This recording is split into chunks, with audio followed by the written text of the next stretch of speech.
அஸ்ஸலாமு அலைக்கும் ரஹமத்துல்லாஹி வபரகாத்துஹு.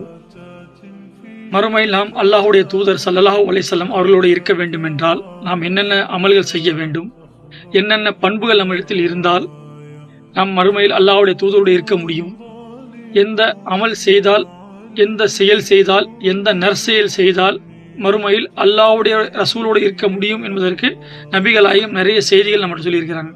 அதில் ஒரு செய்தி தான் இன்றைக்கு நாம் பார்க்கவிருக்கிறோம். அதில் என்ன செய்தி?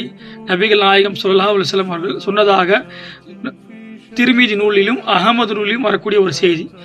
உங்களில் எனக்கு விருப்பமானவரும் மறுமையின் சபையில் என்னிடம் நெருக்கத்திற்குரியவரும் யாரெனில் நல்ல பண்புகளை கொண்டவரே.